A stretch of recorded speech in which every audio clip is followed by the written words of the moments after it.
ये दोस्तों आज का जो प्लान है 30 बाई 30 मतलब 900 स्क्वायर फीट में पूरा प्लान बनाया गया है। इस मकान में टोटल आपको 3 रूम मिलता है, किचन मिलता है, बाथरूम, सीढ़ी, स्टोर रूम, हॉल, बरामदा। बहुत अच्छे तरीके से प्लान को बनाया है दोस्तों। सीढ़ी इसमें इस तरीके से बनाया है कि अगर आप फ्यूचर में कभी रेंट वगैरह पे देना चाहें तो आप इसको रेंट पे भी दे सकते हैं, रेंट पे भी लगा सकते हैं। सीढ़ी सामने बरामदे में ही रखा गया है दोस्तों।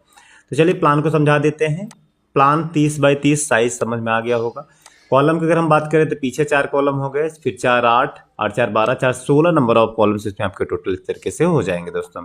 बाहर की जो दीवार है 10 इंची, अंदर की जो भी दीवार है आपको 5 इंची इस तरीके से यहाँ पे मिल जाएगी दोस्तों। चलिए अब अंदर का डिटेल बताते हैं। यहाँ से आप एंट्री करेंगे। ये जो भी मकान है उसका हाइट हमने 3 फीट ऊंचाई रखा है जमीन लेवल से, ठीक है। यहाँ से आपका स्टेप्स हो जाएगा, एंट्री करेंगे।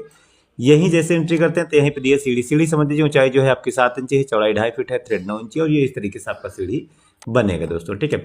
यहाँ पे देखते हैं तो एक रूम आपको मिलता है। इसका दरवाजा आपका यहाँ पे इस कोने पे आपका दिया गया है। यहाँ पे रहेगा मेन दरवाजा, मेन दरवाजे से एंट्री करेंगे। अब यहाँ पे सीढ़ी देने से फायदा है कि इसको आप फ्यूचर में कभी रेंट पे भी दे सकते हैं, इससे आपके मकान की प्राइवेसी डिस्टर्ब नहीं होगी। या फिर आप 2 भाई भी हैं तो ऊपर नीचे करके रह लेंगे।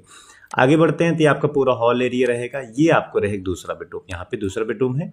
यहाँ पे दिया आपका टॉयलेट प्लस बाथरूम, इसमें दोनों आपके कंबाइंड करके रखे गए हैं। ये आपका एक दूसरा बेडरूम है, तीसरा मतलब 1 2 3 बेडरूम हो गया, एक टॉयलेट बाथरूम हो गया। ये किचन और उसी के बगल में आपका स्टोर एरिया। इस तरीके से 30 बाई 30 में प्यारा सा मकान आपको मिलता है। तो चलिए अब डायमेंशन आपको बता दें किस साइज में क्या चीज़ कैसे रखा हुआ है, उसको भी आप समझ लीजिए। यहाँ पे तो आप देख सकते हैं, अगर फ्रंट की यहाँ पे बात करें तो देख सकते हैं 30 फीट इसका फ्रंट है, एंड इसकी जो लेंथ है ये भी 30 है। 30 बाई 30 में इस तरीके से प्लान को बनाया गया है। गेस्ट रूम के मतलब इस बेडरूम की बात करें, साइड डायमेंशन आपको क्लियर होती चलेगी। 10 बाई 11 का आपको साइज रखा गया है इस डायमेंशन का, ठीक है। इसके बाद दूसरा रूम भी आपको 10 बाई 11 का आपको यहाँ पे इस तरीके से दिया गया है दोस्तों। बाथरूम की अगर हम बात करें तो 8 बाई 5.5 फीट का स्पेस रखा गया है, जो कि पर्याप्त साइज है। इसमें स्पेस पे दिक्कत नहीं आएगी। इसके बाद 10 बाई 11 का दूसरा बेडरूम मतलब तीसरा बेडरूम आपको यहाँ पे मिलेगा।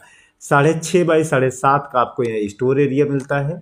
और किचन की अगर हम यहाँ पे बात करें तो 6.5 बाई 10 फीट का। अब बचता है हॉल एरिया। हॉल काफ़ी बड़ा है, 10 फीट बाई 17 फीट 11 इंच का। तो ये 30 बाई 30 में, हाँ सीढ़ी आप समझ लीजिए। सीढ़ी आपकी जो 2 फीट 6 इंची में इस तरीके से सीढ़ी बनी है।